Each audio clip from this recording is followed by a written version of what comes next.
तो आज हम एक ऐसे केस की तह तक जा रहे हैं जिसने जर्मनी को मतलब सालों तक उलझाए रखा, हिंटरकाइफेक हत्याकांड। हाँ, 1922 का मामला है ये। जर्मनी बवेरिया में एक बिल्कुल वीरान फार्म पर। बिल्कुल। और हमारे पास जो जानकारी है वो पुराने लेखों, कुछ केस फाइलों के हिस्सों और जो ऑनलाइन चर्चाएं हुई है ना इस केस पर, उन सब पर बेस्ड है। तो माहौल समझते हैं पहले। जगह है जर्मनी, साल 1922।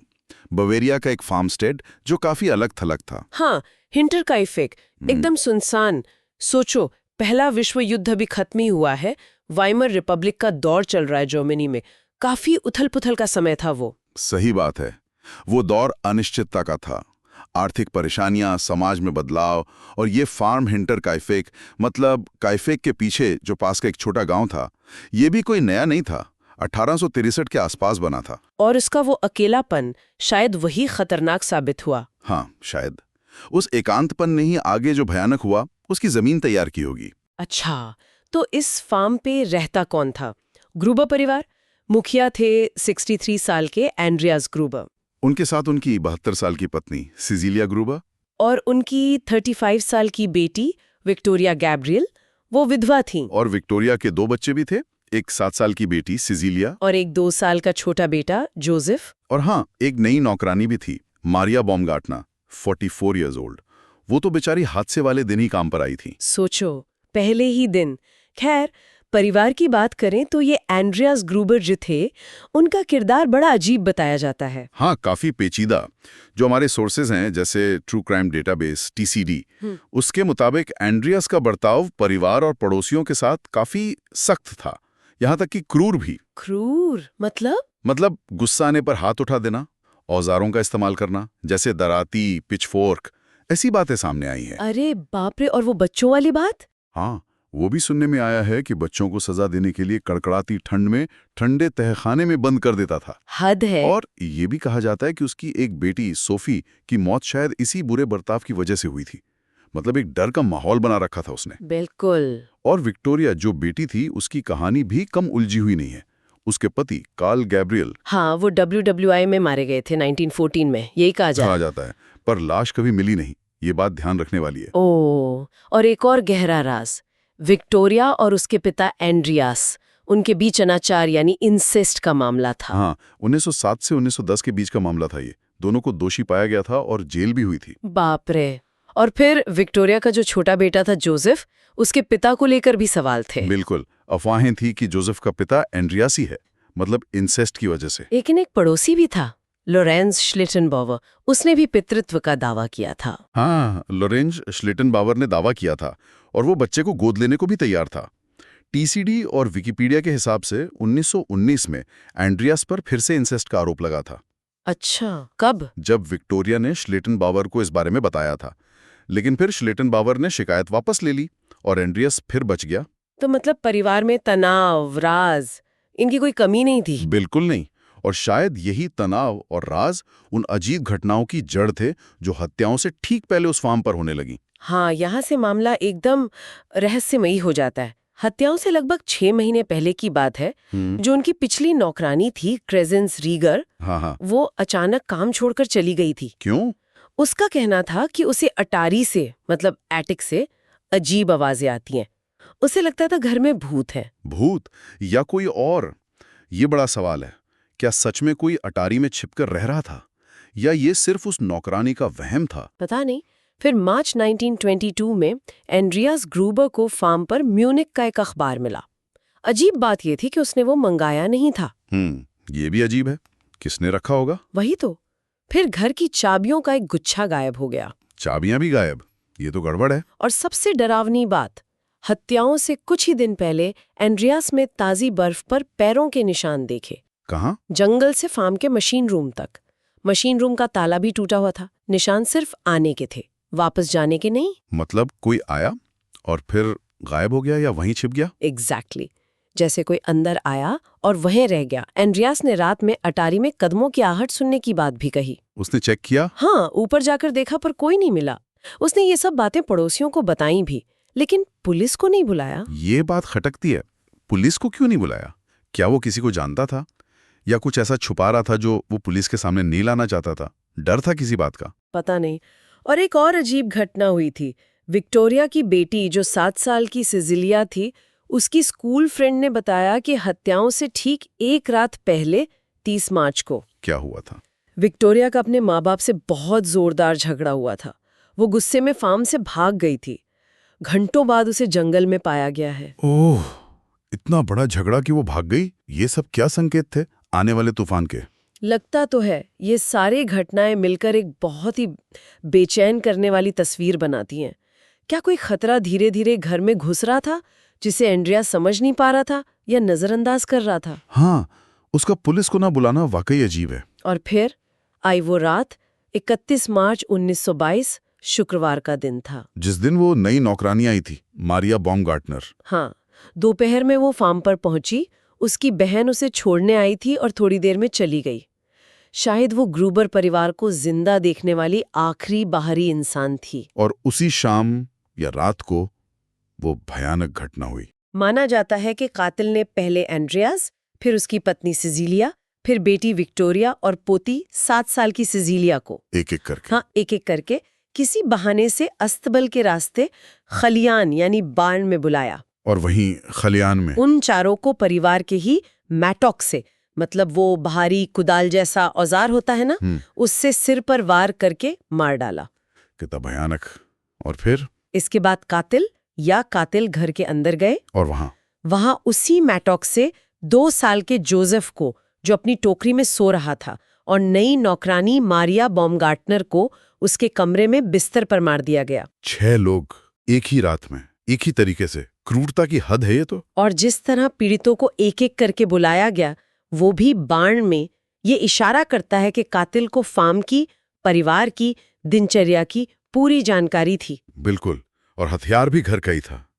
ये किसी बाहरी अनजान लुटेरे का काम नहीं लगता, कोई जानने वाला ही हो सकता है। कत्ल करने के बाद कई दिनों तक उसी फार्म पर रुके रहे, शायद 4 अप्रैल तक। क्या कह रही हो? मतलब लाशों के साथ उसी घर में? हाँ, ये सोचकर ही सिहरन होती है।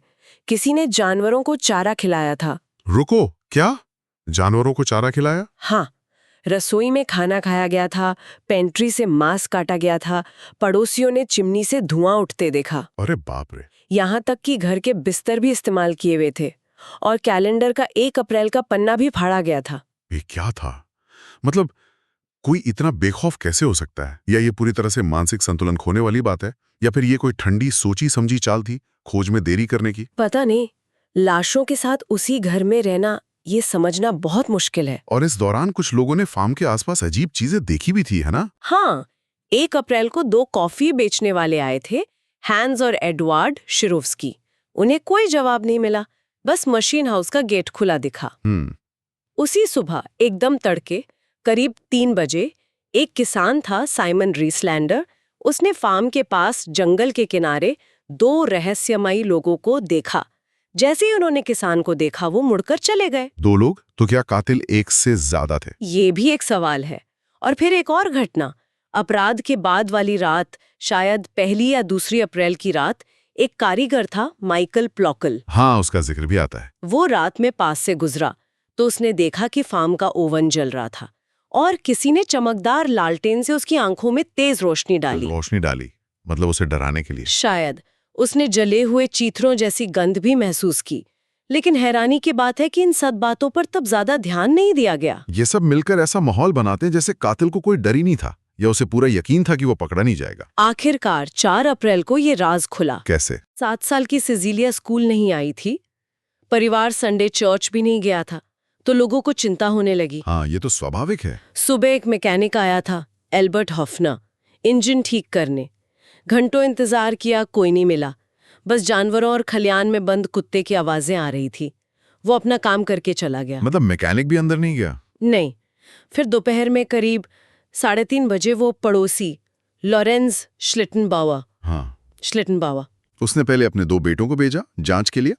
जब लड़कों ने बताया कि कोई नहीं देखा, तो श्लिटनबावर खुद 2 और लोगों के साथ गया, माइकल पोल और जेकब जिगल। और उन्होंने क्या देखा? वो लोग खलियान का गेट तोड़कर अंदर घुसे और वहां घास और एक पुराने दरवाजे के नीचे ढकी हुई 4 लाशें मिली। एंड्रियास, उसकी पत्नी सिजिलिया, विक्टोरिया और 7 साल की पोती सिजिलिया। एक साथ ढेर में। हाँ। और फिर श्लेटनबाउअर ने वो किया जिसने उसे हमेशा शक के घेरे में रखा। क्या किया उसने? वो घर के अंदर अकेला गया। रिपोर्ट्स कहती हैं कि उसने चाबी का इस्तेमाल किया। चाबी? मतलब वो गायब हुई चाबी उसके पास कहाँ से आई? यही तो सवाल है। अंदर उसे बाकी 2 लाशें मिली, मारिया बाumgartner और छोटा जोसेफ। श्लेटनबाउअर का अकेले अंदर जाना, चाबी का होना और बाद में घटनास्थल पर सबूतों से छेड़छाड़ की बातें भी सामने आईं, जैसे लाशों को हिलाना, ये सब चीजें बहुत संदिग्ध हैं। उसने ऐसा क्यों किया? क्या वो कुछ छिपा रहा था? बिल्कुल। मामला फिर पुलिस के पास गया। इंस्पेक्टर जॉर्ज रेनग्रूबर ने जांच संभाली, लेकिन जैसा आपने कहा, शुरुआती जांच में बहुत मुश्किलें आईं। हाँ, क्योंकि घटनास्थल बुरी तरह दूषित हो चुका था। इतने सारे लोग अंदर बाहर आ जा चुके थे, पड़ोसी, रिश्तेदार के अहम सबूत शायद नष्ट हो गए हों। उंगलियों के निशान वगैरह मिलने का तो सवाल ही नहीं उठता उस जमाने में। अगले दिन 5 अप्रैल को डॉक्टर जोहान बैप्टिस्ट ऑमिलर ने खलिहान में ही शवों का पोस्टमार्टम किया। और उसमें क्या पता चला? चोटों से ये तो पक्का हो गया कि मैटॉक ही हत्या का हथियार था। लेकिन पोस्टमार्टम में कुछ बहुत अजीब बातें सामने आईं। चोटों का पैटर्न बहुत अलग-अलग था। अलग-अलग? कैसे? ज्यादातर मौतें सिर पर मैटॉक के भारी वार से हुईं, लेकिन विक्टोरिया के गले पर गला घोंटने के निशान भी थे। गला घोंटने के निशान मैटॉक के वार के अलावा? ये क्यों? पता नहीं। और 7 साल की सिजिलिया, उसकी मौत शायद सबसे दर्दनाक थी। मैटॉक के वार तो थे ही, पर उसका जबड़ा भी शायद किसी लोहे के बैंड से तोड़ा गया था। लोहे के बैंड से? हाँ, और उसका गला एक पॉकेट चाकू से रेता गया था। वो चाकू बाद में अटारी में मिला भी। चाकू से गला रेता? हे भगवान! रिपोर्ट्स के मुताबिक वो हमले के बाद घंटों तक जिंदा रही थी और दर्द में उसने अपने बाल नोच लिए थे। उसकी लाश की हालत देखकर यौन शोषण के प्रयास का भी शक हुआ। ये तो बहुत ही भयानक है। और बाकी लोगों की चोटें? एंड्रियास ग्रूबर की चोट सबसे अलग थी। हाँ, वो बात मैंने भी पढ़ी है। उसके शरीर पर मैटॉक का वैसा घाव नहीं था जैसा बाकियों पर था। नहीं, ऐसा लगता है कि वो किसी भारी पिकैक्स की नोक पर गिरा था। पिकैक्स पर गिरा? हाँ, जिससे उसकी गर्दन की मेन धमनी, कैरोटिड आर्टरी, फट गई और बहुत तेजी से खून बहने से मौत हो गई। उसके गाल पर भी भयानक चोट थी, पर शरीर पर मैटॉक वाली चोट नहीं थी। बस यही एक बड़ी चोट थी। ये इतना अलग क्यों? क्या उसे बाकी सबसे अलग तरीके से मारा गया? या ये कोई हादसा था जो शायद संघर्ष के दौरान हुआ? ये बहुत अजीब है। बिल्कुल। घर के अंदर मारिया और छोटे जोसेफ को भी सिर पर मैटॉक जैसे हथियार से वार करके मारा गया था। जांच के लिए सभी पीड़ितों की खोपड़ियां म्यूनिक भेजी गईं। खोपड़ियां भेज दी गईं? क्यों? शायद आगे की जांच के लिए, पर उससे भी कुछ खास नतीजा नहीं निकला। लूटपाट का इरादा तो बिल्कुल नहीं था, क्योंकि घर में अच्छी खासी रकम मिली थी। तो मकसद क्या था? बदला? कोई पुरानी दुश्मनी? यही तो सबसे बड़ा सवाल है। हत्या का हथियार, वो मैटॉक, बाद में अटारी में मिला। रसोई के ऊपर एक नकली छत बनी थी, उसमें छिपाया हुआ था। और अटारी की तलाशी में और भी सबूत मिले थे ना? हाँ, कि कोई वहां रह रहा था। हाँ। वहां घास का बिस्तर बना हुआ था, नजर रखने के लिए छत की टाइलें हटाई गई थीं, आवाज दबाने के लिए कालीन बिछा था, शायद भागने के लिए बीम से रस्सियां बंधी थीं।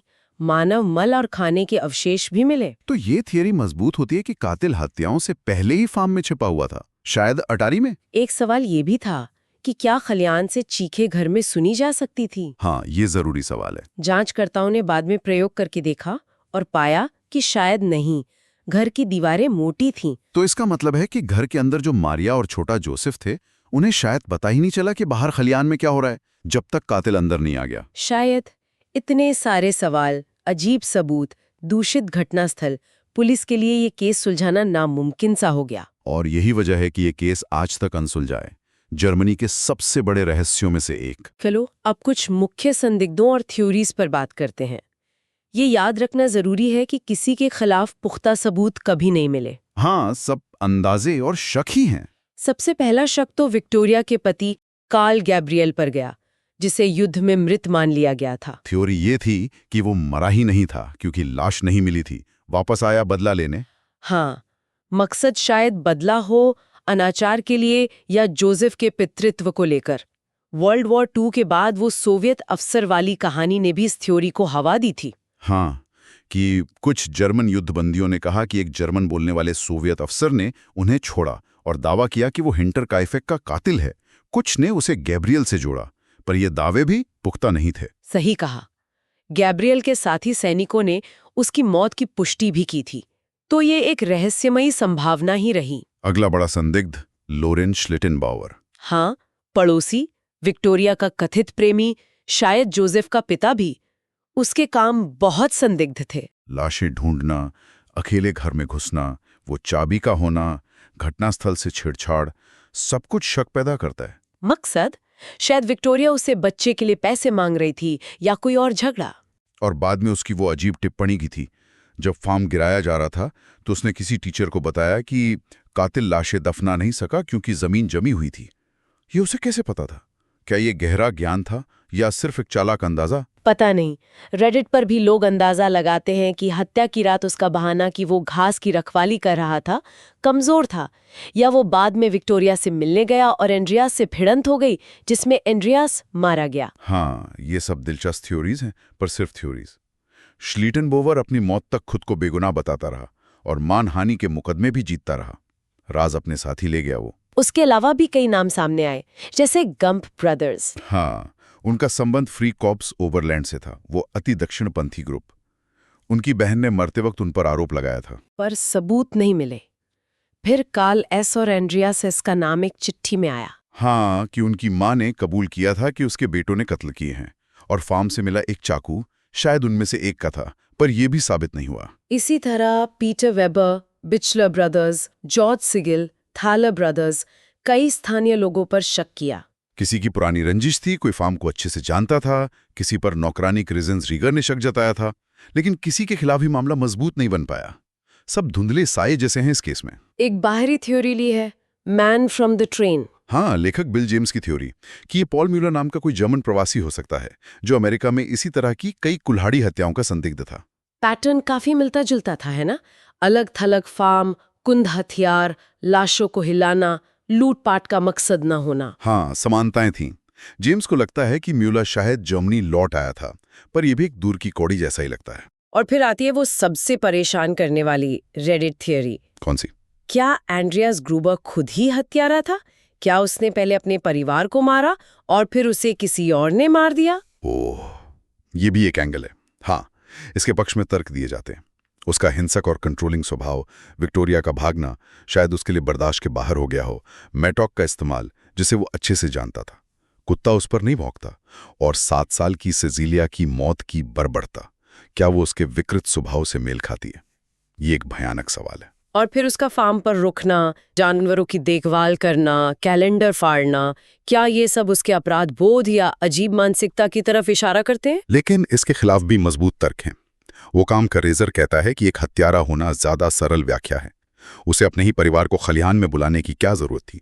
वो तो घर में भी मार सकता था। सही बात है। और हत्याओं से पहले अटारी में कदमों की आहट, वहां किसी के रहने के सबूत, ये तो किसी बाहरी घुसपैठी की ओर इशारा करते हैं। बिल्कुल। ये थ्योरी फिर आगे बढ़ती है कि शायद विक्टोरिया का कोई प्रेमी जैसे श्लिटेनबाउअर या कोई और बाद में आया, उसने लाशें देखी, एंड्रियास का सामना किया और उसे मार डाला। और ये एंड्रियास के अलग चोट पिकैक्स पर गिरना की व्याख्या कर सकता है कि वो लड़ाई में मारा गया और फिर उस प्रेमी ने खोजबीन को अपने हिसाब से मोड़ा। ये दिखाता है कि ये एक संभावना ये भी है कि इसमें एक से ज्यादा लोग शामिल थे, या घटनाक्रम हमारी सोच से कहीं ज्यादा जटिल था। हर थ्योरी कुछ जवाब देती है तो नए सवाल खड़े कर देती है। आखिरकार 1923 में हिंटरकाइफे के फार्म को गिरा दिया गया। कहते हैं उसी दौरान वो छिपा हुआ मैटॉक और चाकू मिले थे। आज वहां सिर्फ एक छोटा सा स्मारक है। केस आधिकारिक तौर पर 1955 में बंद कर दिया गया। हालांकि आखिरी पूछताछ 1986 में हुई थी, पर यह जर्मनी के सबसे मशहूर अनसुलझे मामलों में से एक बन गया। हाँ, इसने कई किताबों, फिल्मों और डॉक्यूमेंट्रीज को प्रेरित किया है। 2007 में एक पुलिस एकेडमी के छात्रों ने केस की दोबारा जांच की थी। उन्होंने मूल जांच की तारीफ की, लेकिन फोरेंसिक सबूतों, खासकर फिंगरप्रिंट्स की कमी की आलोचना की। क्या वो किसी नतीजे पर पहुंचे? वो एक मुख्य संदिग्ध पर सहमत हुए, पर सम्मान के तौर पर उसका नाम जाहिर नहीं किया, तो रहस्य बना रहा। तो 100 साल बाद भी सवाल वही है, हिंटरकाइफेक में उस रात असल में हुआ क्या था? और ये मामला हमें आज भी क्यों इतना परेशान करता है? शायद उस जगह का वीरानापन, कत्ल की वैश्याना क्रूरता, परिवार के अंदरूनी गहरे राज, कातिल का लाशों के साथ वहीं रुकना। हाँ, और कोई साफ मकसद न होना, जांच की शुरुआती गड़बड़ियां, उस दौर की उथल-पुथल, ये सब मिलकर एक ऐसी पहेली बनाते हैं जिसका कोई हल नहीं मिलता। ये हमें एक भयानक अनिश्चितता में छोड़ देता है। ये सोचने पर मजबूर करता है कि पर्दे के पीछे और क्या-क्या था जो कभी सामने नहीं आया। और मेरा आखिरी विचार ये है, इस परिवार के इतने गहरे राज और एंड्रियाज की जो क्रूरता सामने आई है, उसे देखते हुए क्या ये मुमकिन है कि सच्चाई किसी एक थियरी से कहीं ज्यादा गहरी और पेचीदा हो? क्या इसमें ऐसी मिलीभगत या घटनाएं शामिल हो सकती हैं जिनका हम आज मौजूद सबूतों से अंदाजा भी नहीं लगा सकते? ये सवाल हमें ये सोचने पर मजबूर करता है कि हम जो जानते हैं वो शायद बहुत कम है। Okay, so we hope you liked today's mystery. For more such talks, subscribe to our channel Phantom Dastan.